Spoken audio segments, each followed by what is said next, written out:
नमस्कार, मैं हूं आपके साथ सोनम्बरा। बुलेटिन की शुरुआत करते हैं। छत्तीसगढ़ सरकार ने प्रदेश में पर्यटन को बढ़ावा देने की दिशा में बड़ा फैसला लिया है। सरकार ने राज्य भर में 78 पर्यटन स्थलों के विकास को मंजूरी दी है। इसी कड़ी में बीजापुर जिले के लिए भी अच्छी खबर सामने आई है, जहां 4 पर्यटन स्थलों को स्वीकृति मिली है। देखिए हमारी ये खास रिपोर्ट।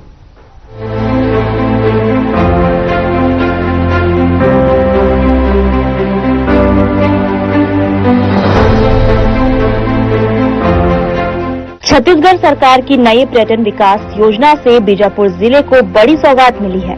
जिले के 4 प्रमुख पर्यटन स्थलों के विकास को मंजूरी मिलने से अब स्थानीय लोगों को घूमने के लिए बाहर नहीं जाना पड़ेगा। सरकार का यह कदम न सिर्फ पर्यटन को बढ़ावा देगा, बल्कि ग्रामीण अर्थव्यवस्था को भी मजबूती देगा। बीजापुर जिला अपनी प्राकृतिक सुंदरता के लिए माना जाता है। यहाँ की घाटियाँ, जंगल और प्राकृतिक पर्यटन स्थल अब आधुनिक सुविधाओं के साथ विकसित किए जाएंगे। इससे पर्यटकों की संख्या बढ़ेगी और स्थानीय युवाओं के लिए रोजगार के नए अवसर पैदा होंगे। बीते दिनों उप मुख्यमंत्री विजय शर्मा बीजापुर पहुँचे, जहाँ उन्होंने नब्बे पर्यटन स्थल का उद्घाटन किया। इस मौके पर उन्होंने कहा कि सरकार का लक्ष्य बस्तर और बीजापुर जैसे क्षेत्रों को पर्यटन के नक्शे पर प्रमुख स्थान दिलाना है। यह बीजापुर जिले के लिए ऐतिहासिक दिन है। बीजेपी सरकार पर्यटन के माध्यम से स्थानीय समुदाय, खासकर हमारे आदिवासी भाइयों को सशक्त बना रही है। आने वाले समय में इसका बड़ा लाभ जिले को मिलेगा। साथ ही पर्यटन स्थलों के विकास से होटल, गाइड, परिवहन और छोटे व्यवसाय को भी बढ़ावा मिलेगा। इससे बेरोजगार युवाओं को अपने ही जिले में काम मिलने की उम्मीद है। इस मौके पर बीजेपी जिला अध्यक्ष ने हर खबर की टीम से विशेष बातचीत में कहा कि यह विकास जिले के लिए मील का पत्थर साबित होगा। अध्यक्ष ने जोर देकर कहा कि बीजेपी सरकार पर्यटन के माध्यम से स्थानीय समुदाय, खासकर आदिवासी भाइयों को सशक्त बना रही है। बीजापुर जिले के बीजापुर के स्थानीय पर्यटनों के लिए बहुत बड़ी खुशखबरी है। खबर ये है कि बीजापुर में 4 पर्यटनों को सरकार ने स्वीकृति दे दी है बेहतर बनाने के लिए, और कई लागतों से बनने जा रहा है। जो बीजापुर के पर्यटन है लगातार बाहर में जाया करते थे अपने पैसों का इन्वेस्ट करके, वो अब जिला में ही देखने को मिलेगा। जितने भी पर्यटन हमारे साथ बीजापुर जिला के बीजेपी के जिला अध्यक्ष जुड़े हुए हैं, उनसे बातचीत करते हैं कुल कितने पर्यटन बन रहे हैं, उससे यहाँ के स्थानीय लोगों को क्या लाभ मिलने वाला है, और जो बाहर जाते थे वो यहाँ पे मिलने जा रहे, तो कितने यहाँ के लोगों में खुशी होगा। सर, सबसे पहले आप हमारे चैनल में आपका बहुत बहुत स्वागत है। धन्यवाद। आप लोग को भी मुझे चैनल में बुलाने के लिए बहुत बहुत धन्यवाद। सर, बीजापुर जिला में जिस प्रकार पर्यटन लगभग 4 का जो एक का उद्घाटन हुआ है और बाकी बनना बाकी, यहाँ के पर्यटन बनने से यहाँ के लोगों के लिए कितना लाभ मिलने वाला है, और जो पर्यटन लगातार बाहर जाते थे उनके लिए क्या लाभ पहुंच रहा है? इसके लिए तो सबसे पहले मैं पुलिस प्रशासन और ग्रामीणों को बहुत बहुत धन्यवाद देना चाहता हूं। उनकी मंशा और पुलिस के सहयोग से जो हमारे क्षेत्र में जलप्रपात और बहुत से ऐसे पर्यटन क्षेत्र थे जो कहीं न कहीं यहाँ से लोगों को देखने तक को नसीब नहीं था, लेकिन अभी जैसे जैसे नक्सलवाद खत्म होते जा रहा है, तो ऐसे ऐसे यहाँ के पर्यटन सामने देखने को मिल रहे हैं। और नंबी जो इतनी ऊपर से पानी गिरती है, ये कल्पना था, लेकिन मैंने स्वयं जाकर के देखा। जिस दिन वहाँ के पर्यटन के लिए भूमि पूजन किए गए थे, हमारे परमादरणीय गृहमंत्री जी आए थे। मुझे लगा कि ऐसे पर्यटन हमारे हृदय स्थल में होने के बावजूद भी हम लोग से वंचित थे। सरकार ने अपनी मंशा जाहिर करते हुए इन नंबी, नीलमसराई और नीलमड़ू जैसे बहुत सारे हमारे बस्तर के हृदय स्थलों में बैठे हुए वाटरफॉल है, उनको पर्यटन की दृष्टि से कैसे यहाँ के स्थानीय बेरोजगारी दूर हो, उस ग्राम पंचायत में वहाँ के ग्राम पंचायत की आय कैसे बढ़े, इसको लेकर के सरकार ने अपनी मंशा जाहिर की और अतिशीघ्र इन पर्यटनों को बढ़िया बेहतर तरीके से बनाने की उन्होंने घोषणा की और मंशा अपने साथ जाहिर की। सर, लगातार यहाँ की स्थानीय जो बीजापुर के पर्यटन है वो बाहर जाया करते थे अपने पैसे इन्वेस्ट करके, अब बाहर के लोग बीजापुर में आएंगे, इसको लेकर आते हैं। स्वाभाविक है, यहाँ अगर पर्यटन चालू होंगे तो स्थानीय स्तर के लोग जाएंगे, पैसे भी बचेंगे। देखने को बाहरी चीजों से अच्छा यहाँ है, यहाँ देखने को मिलेगा। इससे यहाँ की जो स्थिति है और यहाँ की जो बेरोजगारी है कहीं न कहीं कम होगी। वहाँ जो गाइड के रूप में काम करेंगे, वहाँ अपना टूरिज्म के लिए जो अपना शेड बनाएंगे, वहाँ बम्बू लॉफ्टिंग के लिए, ऐसे सब चीजें स्थानीय स्तर पे होगा तो यहाँ बहुत ही अच्छा होगा और यहाँ के पर्यटन यहाँ देखेंगे, साथ ही बाहर के लोग भी आएंगे। सर, अभी जो नंबी का जो पर्यटन बन है या उसका उद्घाटन हुआ, कुल कितना लागत का होगा? लगभग रोड की लागत 95 लाख है और जो वहाँ के पर्यटन स्थल का मैं नहीं जान पाया हूँ, लेकिन जानूंगा तो मैं आपको अवगत कराऊंगा। लेकिन अच्छा है, नंबी बहुत ऊंची वाटरफॉल है और वहाँ का जो पर्यटन स्थल भी हम लोगों ने देखा, बहुत अच्छी जगह है, बहुत ज्यादा स्पेस मिलेगा, बहुत ज्यादा पर्यटक वहाँ जाकर देख सकेंगे। जी सर, बीजापुर जिले में सुनने को मिलता है लगभग 7 से 8 पर्यटन ऐसा जगह इतना बढ़िया है कि वहाँ के लोग अभी भी जाते हैं, लेकिन अभी जितने 4 पर्यटन को शायद सरकार ने बड़ी लागत में बनाने जा रही है, लेकिन अभी वर्तमान में नंबी बन रही है।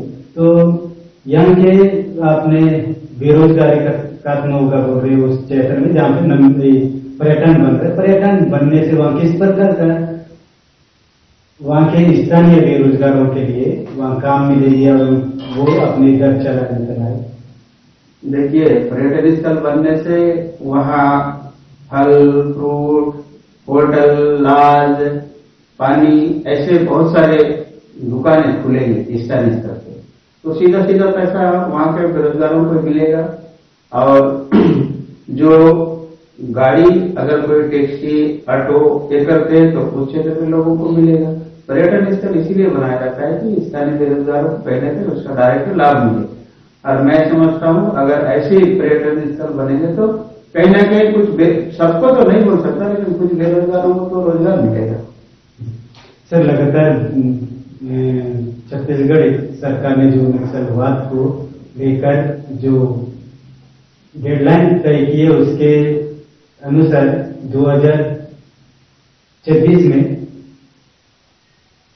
नक्सलवाद को खत्म करने का जो डेडलाइन है, उसके लिए जैसे जैसे नक्सली विकास में उठते जा रहे, वैसे वैसे एक से एक पर्यटन भी दिख रहे हैं, जिससे यहाँ के स्थानीय लोगों को किस प्रकार वहाँ पे बाहरी लोग आएंगे और यहाँ के स्थानीय लोगों में जो उत्साह किस प्रकार दिखेगा? देखिए, अब नीलम सराय की बात करते हैं। नीलम सराय में अभी भी विदेशी लोग तक गए हैं, नमी में ले गए हैं। वहाँ जो स्थानीय स्तर पर टिकट की जो राशि है ग्राम पंचायत के माध्यम से तय किया जाता है, वो कहीं ना कहीं उस क्षेत्र के ग्राम पंचायत को जाएगा, वहां बैठ कर काम करने वाला बेरोजगार को जाएगा। वहां जो छोटे छोटे स्थानीय फल फ्रूट की दुकान, नाश्ता की दुकान, और वो लोग रुकेंगे तो अपना निगम क्या टूरिस्ट मंडल के माध्यम से जो घरें बनेंगे, कहीं ना कहीं वहां काम करने वाले रहेंगे, स्थानीय लोग रहेंगे, स्थानीय लोग को काम मिलेगा। रही बात नक्सलवाद की, तो नक्सलवाद का लिए हमारे जो परमादरणीय गृह मंत्री जी ने जो डेडलाइन 2026 मार्च तक का किया है, मैं समझता हूँ 2026 मार्च से पहले नक्सलवाद खत्म होगा, क्योंकि नक्सलवाद की जो रीढ़ की हड्डी था वो लगभग टूट गया है। गिने चुने लोग बचे हैं, ज्यादा दिन तक टिक नहीं पाएंगे। फोर्स को फ्री हैंड कर दिया सरकार, फ्री हैंड के बाद ही नक्सलवाद को सफाया फोर्स कर रही है। अब होगा, निश्चित होगा, या तो मरे या तो वापस आए अपने गांव में, विचारधारा के माध्यम से आत्मसमर्पण करे, सरकार की जो गाइडलाइन है उसका फॉलो करे, ये निश्चित है होगा। सर, अभी भी कुछ नक्सली बच्चे हैं, उनके लिए आप क्या संदेश देना चाहते हैं? मैं तो उनको सरकार के पुनर्निवास के माध्यम से जो सरकार अपील करती है, अगर वो पुनर्वास के माध्यम से आए, उनपे जो इनाम रखा हुआ है इनाम पाए और मुख्य धारा में जुड़े। जो गलती उन्होंने विदेश अपने काल में किया है वो गलती दोबारा ना करें। मनुष्य जीवन सिर्फ एक बार मिलता है, भगवान एक ही बार देता है, बार बार नहीं देगा। मनुष्य बन करके मनुष्य की सेवा करें तो उसका फल अच्छा जाएगा। और मेरे से वही उनसे अपील है कि वे आकर सरकार की मुख्य धारा में जुड़े और एक मानवता का धर्म निभाएं। ये रहे हमारे साथ जुड़े थे बीजापुर जिले के जिला अध्यक्ष भाजपा पार्टी के। अभी जो वर्तमान जो सरकार है उन्होंने बीजापुर के लिए लगभग 4 पर्यटनों को बेहतर बनाने के लिए जो लागत तय की है उसके अनुसार एक पर्यटन बन रही है जिसका नाम है नमदी। अभी पिछले दिनों कुछ दिनों पहले उप मुख्यमंत्री विजय शर्मा ने पहुंचकर उस पर्यटन का उद्घाटन भी किया। देखना होगा कि बीजापुर जिले में 4 पर्यटन किस प्रकार बनेंगे, कितने खूबसूरत में दिखेंगे और वहां के स्थानीय लोगों के लिए कितने महत्वपूर्ण सुविधा होगी और उनकी जो बेरोजगारी वो 8% खत्म होने को दिखेगा। इस प्रकार हमने देखा कि छत्तीसगढ़ सरकार की ये पहल बीजापुर जिले के लिए विकास का नया रास्ता खोलती नजर आ रही है। आने वाले समय में ये जिले की पहचान को पर्यटन के क्षेत्र और मजबूत करेगी। इस प्रकार हमने देखा कि छत्तीसगढ़ सरकार की ये पहल बीजापुर जिले के लिए विकास का नया रास्ता खोलती नजर आ रही है। आने वाले समय में ये जिले की पहचान को पर्यटन के क्षेत्र में और मजबूत करेगी। Bureau report.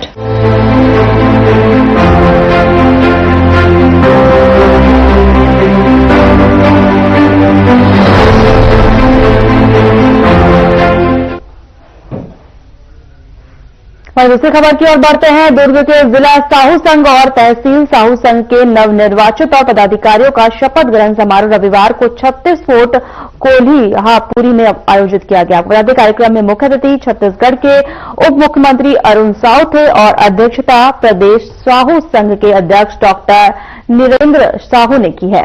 पूर्व गृह मंत्री ताम्रध्वज साहू भी मुख्य अतिथि के रूप में मौजूद रहे। इस अवसर पर नवनियुक्त अध्यक्ष नंदलाल साहू और अन्य पदाधिकारी शपथ लेकर समाज सेवा और संगठन विस्तार के संकल्पित हुए। वहीं आपको बता दें समारोह में समाज के वरिष्ठ नागरिक और बड़ी संख्या में लोग उपस्थित हुए।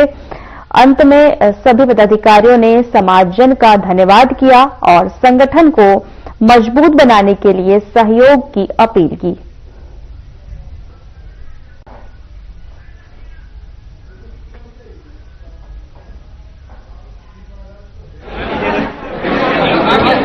आज शपथ ग्रहण समारोह में हमारे सभी अतिथियों ने बहुत शानदार और जानदार मार्गदर्शन दिया है। निश्चित रूप से उस मार्गदर्शन को हम लोग आत्मसात करेंगे और उनके अनुरूप हम लोग काम करेंगे। और जो हम लोग एक महत्वपूर्ण जो विषय हम लोग आज लिए हैं कि समाज परिवार की ओर, उस क्षेत्र में हम लोग काम करेंगे। उसमें संस्कार, शिक्षा, राजनीति सभी तरह की चर्चा होगी और उसमें हम लोग समग्र विकास की बात करेंगे और समाज के साथ परिवार को जोड़ेंगे।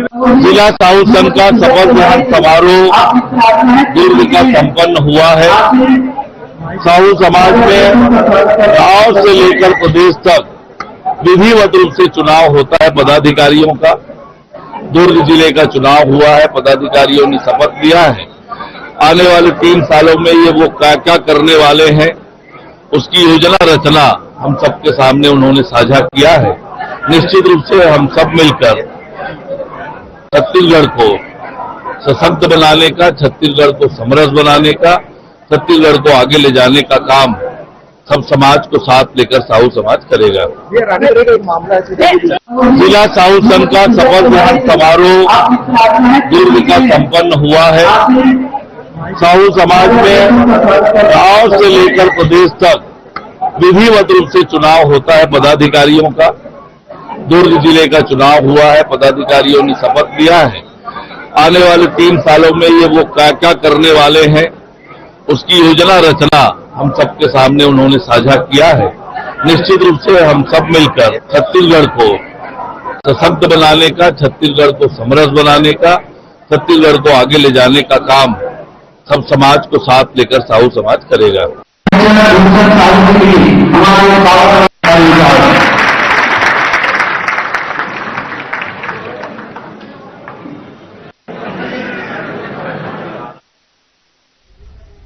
दुर्ग कांग्रेस भवन में पार्टी का 141वां स्थापना दिवस मनाया गया। इस मौके पर शहर के सभी कांग्रेस कार्यकर्ता, पूर्व विधायक और पूर्व महापौर मुख्य रूप से उपस्थित रहे। इस मौके पर कांग्रेस अध्यक्ष मल्लिकार्जुन खड़गे ने पार्टी की विचारधारा और संगठन को मजबूत बनाने पर जोर दिया।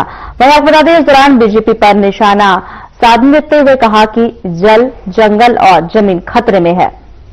प्रदेश अध्यक्ष दीपक बैज ने कहा कि कांग्रेस हर गांव में कार्यकर्ता पहुंचाएगी और संगठन को मजबूत करेगी। कांग्रेस भवन में उपस्थित सभी कांग्रेस कार्यकर्ताओं ने कहा कि देश की आजादी दिलाने वाली कांग्रेसी ही है और जिस तरह अभी देश का माहौल है, ऐसा लग रहा है कि देश को एक बार फिर से आजादी दिलाने की जरूरत है।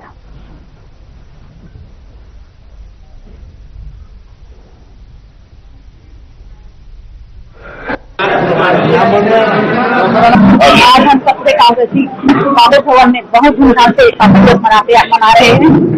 अब आज हम सब 140वां स्थापना दिवस मना रहे हैं और हमारा देश अंग्रेजों के सम्मान के दिलाने में बहुत ही बड़ी भूमिका निभाई थी। आज हम सब एकत्र रहकर बधाई देते हैं सभी को।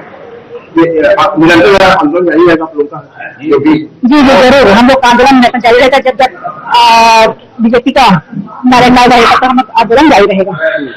आज लोगों का भी सम्मान किया गया, कितने लोगों का सम्मान किया गया? आज कम से कम 30-35 जगह सम्मान हुआ है। जुलूस बहुत प्रेम है ना। कांग्रेस के स्थापना दिवस पर प्रदेश के देश के सभी कांग्रेसियों को मैं अपनी तरफ से बधाई देता हूं और इस बात की भी बधाई देता हूं कि आप कांग्रेस पार्टी के सदस्य हैं। इसमें अपने आप में गौरव की बात है कि कांग्रेस पार्टी ही देश की ऐसी पार्टी है, कोई पार्टी नहीं इस देश में जिसने आजादी के लिए लड़ाई लड़ी हो और अंग्रेजों को इस देश से भगाया हो। वो सिर्फ कांग्रेस ही पार्टी है जिसने आजादी लड़ाई, देश से अंग्रेजों को भगाया और आज भी उसी तरह के कुछ लोग जिस तरीके से अंग्रेज जबरदस्ती सत्ता में शासन करके अपने सभी एजेंसियों में कब्जा करा करते थे, आज भी उन्हीं की नकल पे इस देश में इस देश की सत्ता ऐसे लोगों के हाथ में चले गई है जो न्यायपालिका, चुनाव पालिका, कार्यपालिका को सारे लोगों पे, इवन मैं बोल सकता हूं कुछ मीडिया को भी उन लोगों ने अपने हाथ में रख लिया है ताकि उनकी कोई भी बुराई, उनकी कोई भी फैसले का वो इनके तक पहुंचे तक तो आवाज को न्यायालय से दबा दिया जाए। सबसे पहले मैं कांग्रेस की स्थापना दिवस की सभी को बहुत बहुत बधाई और शुभकामनाएं देना चाहता हूं। आज दुर्ग में भी सुबह से ही सभी हमारे कांग्रेस के साथी जन यहाँ आ गए और हम लोग कांग्रेस की स्थापना दिवस बहुत ही धूमधाम से दुर्ग कांग्रेस भवन में मनाया। कांग्रेस का इतिहास ही आजादी का इतिहास है। कांग्रेस शुरू से ही आजादी आंदोलन में महात्मा गांधी जी, सुभाष चंद्र बोस, जवाहरलाल नेहरू जी, सरदार वल्लभ भाई पटेल, मौलाना अब्दुल कलाम समेत अनेक स्वतंत्रता संग्राम आंदोलन में कांग्रेस के लोग लगे रहे और आजादी के बाद भी जवाहरलाल नेहरू जी, लाल बहादुर शास्त्री जी, इंदिरा जी, नरसिम्हा राव जी, जितने कांग्रेस की परंपरा को और देश को एक रूपता में बांधने का काम किया। मैं आप सभी को बहुत बहुत बधाई और शुभकामनाएं देना चाहता हूं। मैं सबको बहुत बहुत बधाई देता हूं, शुभकामनाएं देता हूं। हम लोग सौभाग्यशाली हैं कि कांग्रेस पार्टी जैसी संस्था के हम सदस्य हैं जिसका 141 साल का इतिहास है और ये इतिहास केवल कांग्रेस का इतिहास ही नहीं, देश की आजादी का इतिहास है और आजादी के बाद कांग्रेस पार्टी का इतिहास है, क्योंकि आजादी के पहले आजादी के बाद कांग्रेस की जो भूमिका रही है उसे हिंदुस्तान के लोग कभी भुला नहीं सकेंगे। कांग्रेस पार्टी का कोई विकल्प नहीं है। सबका सम्मान किया गया क्योंकि सबके सहयोग से और सबकी सहभागिता से ही कांग्रेस पार्टी मजबूत हुई है और हमारे दुर्ग जिले में, छत्तीसगढ़ में, देश में कांग्रेस कहीं कमजोर नहीं है। हम जो इसको मजबूती देने में हमारे कांग्रेस के असंख्य कार्यकर्ताओं ने जो सहयोग दिया है उसके लिए कोई भुलाया नहीं जा सकता। कभी श्रीमती इंदिरा गांधी, राजीव गांधी जी और श्रीमती सोनिया गांधी जी, मल्लिकार्जुन खड़गे जी और राहुल जी, प्रियंका जी ने कांग्रेस को एकजुट जो किया है वो कांग्रेस देश की एक मिसाल है।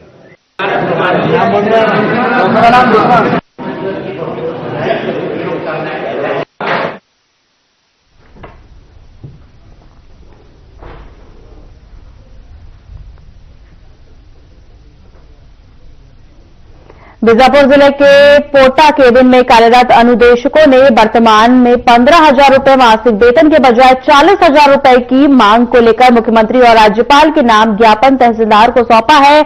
यह मामला नक्सल प्रभावित क्षेत्र में हजारों बच्चों को शिक्षा प्रदान करने वाले अनुदेशकों की है। आपको बता दें कि लंबे समय से चली आ रही मांगों का हिस्सा लग रहा है। वहीं आपको बता दें पिछले वर्षों में भी 450 अनुदेशकों ने वेतन वृद्धि के लिए रैलियां निकाली और कलेक्टर को ज्ञापन दिए, जो बढ़ती महंगाई के कारण जो है नाकाफी बताए गए।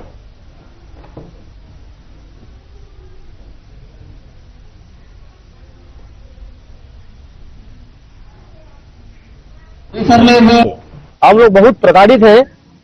हम शासन से मांग करते हैं कि यहाँ से ये AWP में जो प्रपोजल बन के जाता है रायपुर, तो यहाँ से हमको 16,000 से बढ़ाकर कम से कम 40,000 रुपए का AWP का राज्य में प्रस्ताव भेजा जाए।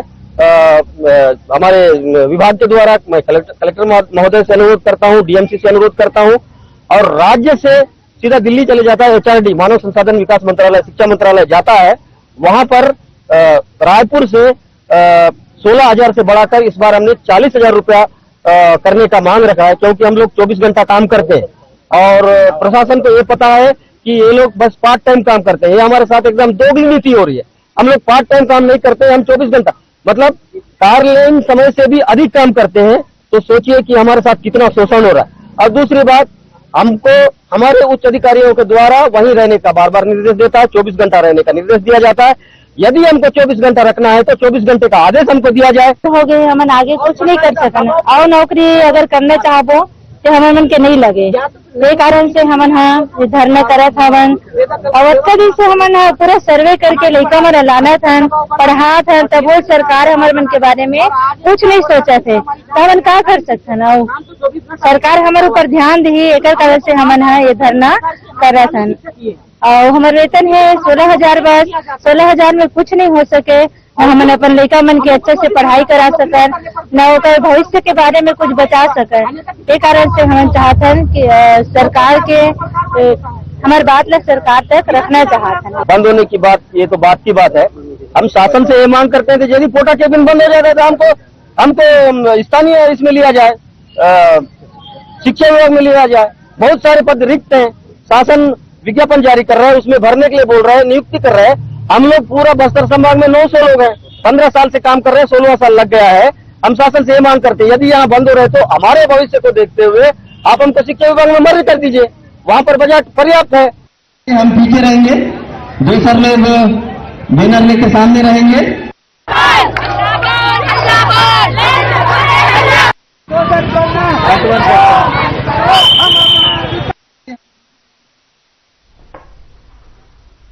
छत्तीसगढ़ के उप मुख्यमंत्री अरुण साव ने नवा रायपुर में प्रेस कॉन्फ्रेंस की। उन्होंने क्या कुछ कहा, आइए आपको सुनाते हैं।